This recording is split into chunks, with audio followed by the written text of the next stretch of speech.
The Urban Renewal Authority has denied there is a backlog in cases for the Smart Tender Building Rehabilitation Facilitating Scheme.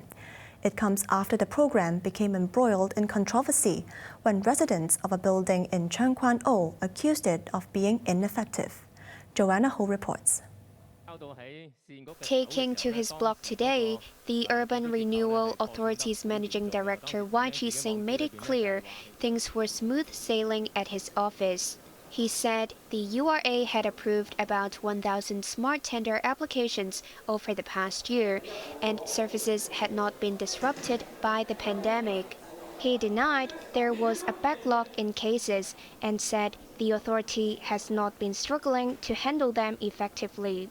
His post was in response to a building maintenance tender case for Tseung Kwan O's Church Lam estate, which was included in the mandatory building inspection scheme in 2019. Residents were dissatisfied with the owner's cooperation for not applying through the smart tender scheme and raised suspicions of bid rigging after tender prices returned at a minimum of $170 million last month. But the corporation defended itself by saying it did not use the smart tender platform because it was complicated and time-consuming.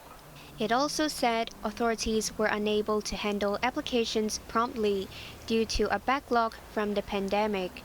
But Y called these accusations a fallacy.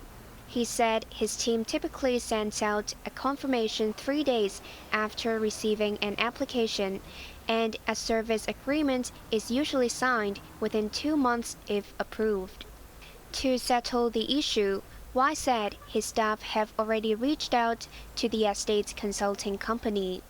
They met with the owner's corporation last Thursday and have been invited to the next owners' meeting to further explain the process. The URA's Smart Tender Building Rehabilitation Facilitating Services Scheme was launched to assist local building owners with rehabilitation work, enhanced with an online platform for procurement at a cheaper cost. As of the end of July, over 2,600 applications were approved since the launch of the project. Joanna Ho, HKIBC.